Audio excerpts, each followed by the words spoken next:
difficult job, but what if you are a parent and you happen to be a homosexual? Well, that fact can create special problems both for you and for your children.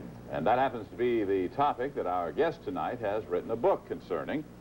The book, as you see here, is called Gay Parenting, A Complete Guide for Gay Men and Lesbians with Children. The author is Joy Schollenberger. She is a lesbian who is raising her daughter with the help of two gay men. And we certainly want to welcome you to Newsnight Update, Ms. Schollenberg.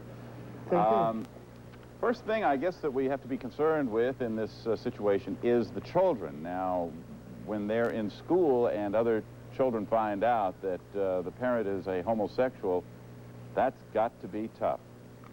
Well, it's tough, but the truth is that usually the other children don't find out unless the child of a lesbian or gay parent chooses to tell them. And my experience has been that most of the children are very careful about who they choose to tell. So they're very aware then that there would be a stigma attached. How about in later life as this child grows up? Does that stigma weigh heavily on that child? I would take exception to your use of the word stigma. I think it's... Well, I'm using it because you say that they are trying to keep it a secret. No, I wouldn't say that they're trying to keep it a secret. Rather, that they are aware that not everyone will be readily accepting of their parents' choice, and rather than, oh, I don't know, risk a confrontation. Well, doesn't that fairly well define stigma?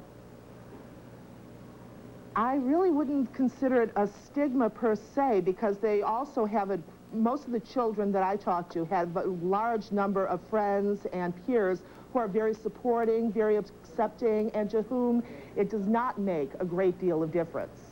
How does the child avoid problems with his or her own sexual identity in this circumstance? That's a good question. Basically, I don't think that the children of gay parents have a real problem determining whether they're gay or straight or, you know, bisexual based on their parents' sexuality. Once the child has gone through the normal adolescent process, they may examine the issues a bit more than the children of heterosexual parents, simply because they are aware that their environment is not the norm, shall we say, for the American family. But most of the children seem to come to terms with their own sexuality the same way that the children of heterosexual parents do.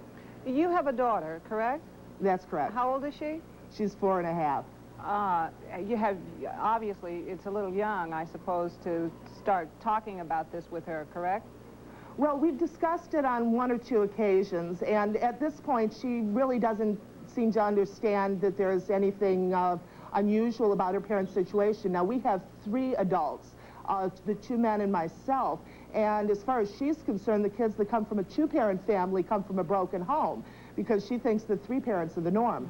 When you discussed it with her, how did the subject come up and what did you say? Well, I was working with the Lesbian Gay Freedom Day Parade Committee in San Francisco last year, and the committee sponsored actually they contested the federal immigration policy on letting homosexuals into the country, and we tested that by having someone come into the country. And at the airport, I took her with us, and she asked what all the fuss was about, and I basically explained to her that they didn't want this man to come into the country because he was a gay man, and asked her if she understood what that meant.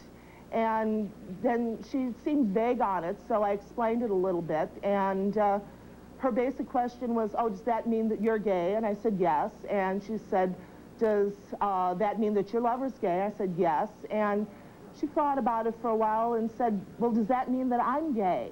And I said, honey, you're much too young to even begin to consider that decision for yourself, and that's something you'll have to make up your mind about later on. And she just looked at me and shrugged and said, oh, okay, fine. Now, you live in San Francisco, correct? That's right. San Francisco is known for having a large gay population. I'm curious about, at 4, she probably has a few friends who, from time to time, come to the house to play, and vice versa. Does this involve children who are in a similar situation? Occasionally. We do have some friends I think right off the bat of a lesbian couple that we know who has a son just about Veronica's age, and he's come over to the house to play, and they get along just fine. But most of her peers are children of heterosexual parents that she goes to school with. Now, when these heterosexual, the child of a heterosexual couple would, is there any problem with these heterosexual parents about their child coming into the home where there are homosexuals? Not so far. We haven't run across that at all. Probably because of for example, the school environment we have her in. We selected very carefully to make sure it wasn't homophobic and that it was a very open atmosphere. And the overall atmosphere of San Francisco is fairly accepting of our lifestyle. Were you married previously or involved in a heterosexual relationship? No, basically the situation evolved out of a long-term friendship with Jeff and Bert, who are my co-parents. And they're two gay men who are lovers, and we've been friends for about 12 years, and we decided we wanted a child. We'd all thought about it and had ruled out single parenting or getting involved in a heterosexual relationship just in order to have children. And we discussed it and realized that we had all the components necessary, and we were close friends and thought we could make it work. And so far, for the last 5.5 years, it's worked beautifully. Oh, so the father is gay too? That's correct. Ah. Both of her fathers are gay. Well, then how was the pregnancy achieved? Artificial insemination? No, we decided because of our close friendship and our comfort and relaxation with one another that sexual intercourse wouldn't be a problem between us, and it wasn't. Now tell us about, is this school, the way you define the school, you said you made a selection of this school. Is this school, does it have a high percentage of children from homosexual households? No, as far as I know, we're the only ones. Oh. But the overall atmosphere of the school is very non-sexist, non-racist, very supportive of different family styles. I mean, the average family in America today is hardly the two-parent, two-children norm anymore. There's a lot of single parents, a lot of families of divorce, and so they're very, there's a very wide mixture of types of families in the school. Do you have any wishes for your daughter as she grows up to be part of your community, or does it matter? Or would you like her to be heterosexual? I'd like her to be happy. That's all that really matters. And well, now it is. I think it's fairly well established, and you seem like a happy person, but I think it's been established that there is some pain and suffering in being a homosexual. There can be, and it's mostly due to society's lack of acceptance at this point. True enough, but it still exists, and therefore the happiness factor is reduced somewhat. Do you? I don't know. I'm one of the happiest people I know, so it's hard for me to make a determination based on my experience. Yeah, well, we're very happy for you on that account, but the fact does still exist that there is this societal problem. True. True. And because of that, happiness then by definition would almost have to be reduced for many, if not all, homosexuals. You may be the exception that proves the rule. Well, I don't know. I know a number of homosexuals that are perfectly happy. So okay, again, well, just give me the point then on at least a hypothetical base that there is that problem, and it does detract from lifetime happiness. In that case, then, do you give any thought to that for her future, or do you think that society, she's 4 now, by the time she's 20 years go by, that society will be even more accepting than it is now? Well, I certainly hope so, regardless of my daughter's sexual orientation when she grows up. I certainly hope society's more accepting. But I think the important thing is that she finds a place in society, heterosexual, homosexual, bisexual. I don't think it really matters to me, and it's not my choice.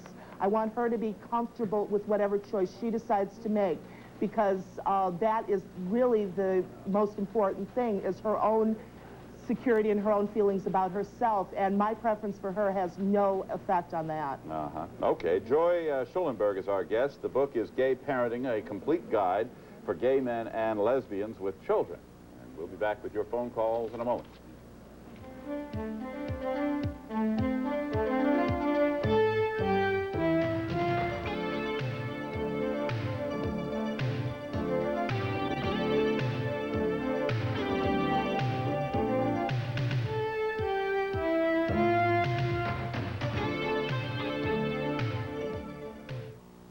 Joy Schulenberg, the book is Gay Parenting, a complete guide for gay men and lesbians with children. We're going to open up the phone lines now and take your calls. First caller, where are you calling from and what is your question? I'm calling from Del Rio, Texas. I would like to know, she says that she is not going to influence this child, when in fact she is. By living with two gays, being gay, I just don't understand how she can put a child through what she's putting her through when in fact this is not accepted by society. Ms. Schulenberg? Okay, well, I'd like to point out one thing right off the bat, which is, in terms of influence, is that I and almost every other lesbian and gay person that I know was raised by heterosexual parents who did not influence my sexual orientation one way or the other. How young were you when you decided that you were, or discovered that you were a homosexual?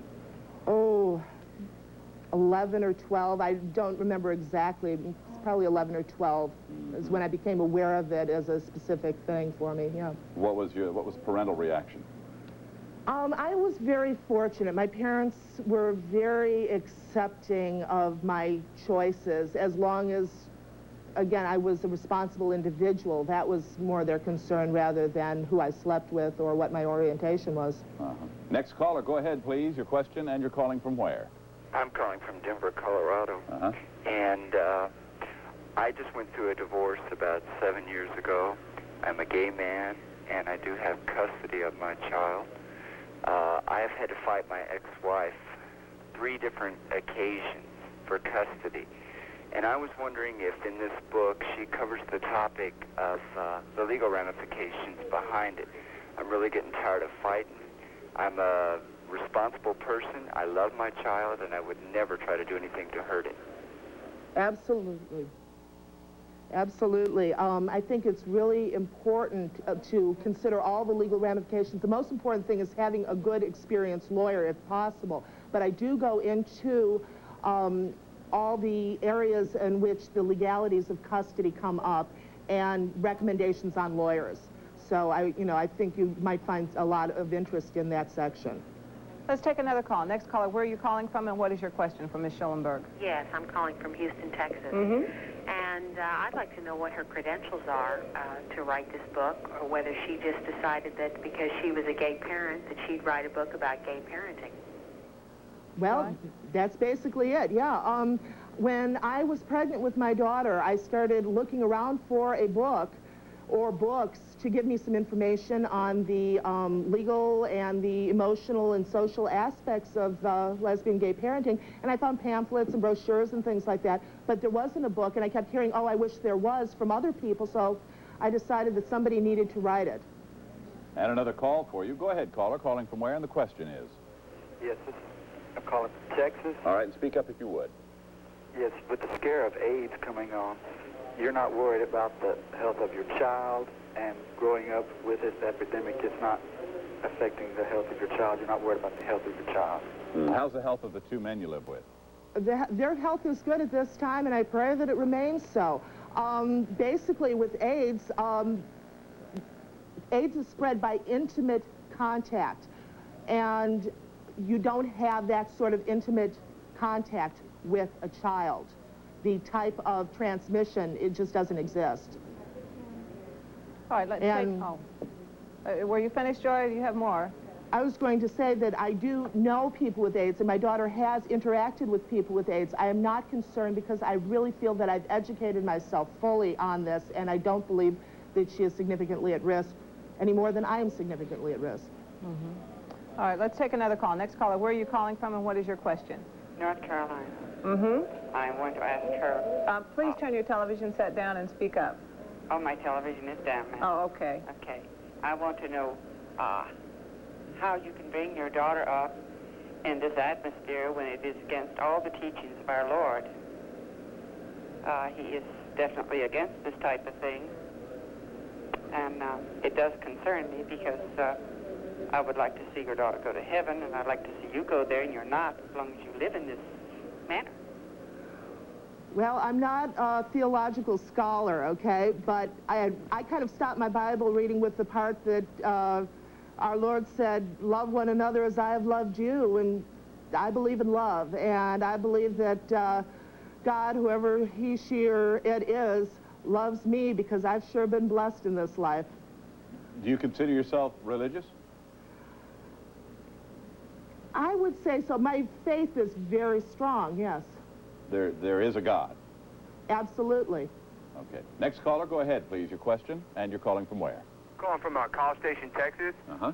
And unfortunately, I'm sorry about that lady who just called up because, you know, I think you're going to heaven if you believe in Christ. It has nothing to do with homosexuality, even though there is a passage of that in Corinthians or Romans. Do you have a question? Yes.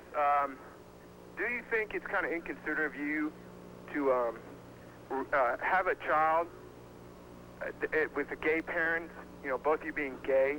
You know, don't you have a feeling that she might grow up gay? Because most of the people who are homosexual say it's like a genetic disorder. They're really uncomfortable being gay, and they say, I'd rather be straight. Don't you feel that? Okay, I think you've almost answered that question. You don't really have any concerns one way or the other. For one thing, I don't believe that there's any substantial proof that it's a genetic disorder. Number two, I challenge anyone to meet my daughter, who's a very happy, stable individual, so I don't think I've really handicapped her. All right, let's take another call. Next caller, where are you calling from, and what is your question? I'm calling from Buffalo, New York. Mm-hmm. My question is, at the age of her daughter, how much openness is there going to be for the child to go to her and say, Mom, I want to be gay? Oh, that's a great question. I like to think that I am open to my daughter coming to me and saying, Mom, I'm whatever, you know, gay, straight, I'm, you know, an atheist, I'm going to be very religious, whatever. I just like to think I'm open to her discussing anything with me, and my mother was with me, and I hope I can be as open with my daughter as she was with me. At some point, Joy, do you think she might reject you? Well, don't most kids reject their parents? At least it's very clear cut, and I'm prepared to deal with that. Most adolescents go through a period of rejection. I don't think my daughter's likely to be much different. All right, let's take another call. Next caller, where are you calling from, and what is your question? Yeah, I'm calling from Texas. Mm-hmm. And I am wondering, at this point, what are the chances of legislation being passed in favor of the legalization of gay and lesbian marriages and families? And what can we as individuals do to speed up that process? Okay, I missed part of your question, I'm afraid. Could you repeat that, please? Caller, are you still there? Yes, I am. Can you repeat your question, please, and speak up just a little bit? Okay, my question is, what are the chances at this point of legislation being passed in favor of the legalization of gay and lesbian marriages and families? And what can we as individuals do to speed up that process? Okay. Okay, at this point, in terms of legislation, I don't know, that's rough. I haven't heard a whole lot about legislation. I think the only thing we can do is each one of us on our own who want to see this happen is challenge the system. Here's another. And attempt it. And another call for you. Go ahead, caller. Calling from where, and the question, please. Hello? Hello? Yes, go ahead, please. You're calling from where, and your question? Philadelphia. Uh-huh, go ahead. Go ahead, please. Oh, tell me something. How could you raise a daughter with your life? How what? How could she raise her daughter in her life? I mean, a homosexual. How can she do... I still didn't understand that. That life. What can her daughter turn out to be? Oh. Well, I seem to be raising a daughter very well. She is turning out real well, and let's move down the trail here. Say 14 years, make her 18 years old. Okay. You have established that you don't have any thought one way or the other as to whether she grows up to be homosexual or heterosexual, and yet don't you think that if a young man takes a fancy to her, that when he discovers the household, it could be it could put her a little bit at a disadvantage for entering the heterosexual world when this fella comes to pick her up and discovers that mommy is a lesbian and she's got two daddies? Well, first of all, I'd like to say that our household really isn't that different than most straight households. We work, we cook dinner, we do laundry, all that sort of thing. So there's really nothing vastly in evidence that would scream, this is a gay household to somebody walking through the door, unless she chooses to tell her, this potential boyfriend that she lives in a gay household. It's really not going to be that obvious. So it's really going to be up to her how much she wants to discuss that with her future partners. Let's take one more quick call. Where are you calling from and what is your question? Hello? All right, let's try one more. Next caller, where are you calling from and what is your question? Tennessee. Uh-huh. I heard her answer the question previously about AIDS, but I wanted to know, is she not afraid of contracting it herself? She is, having intimate relations with others. Okay. Okay, well, that's not on an ongoing basis. And yes, there is some, there's obviously some concern because the incubation period is, fairly substantial. And that is always in the back of my mind.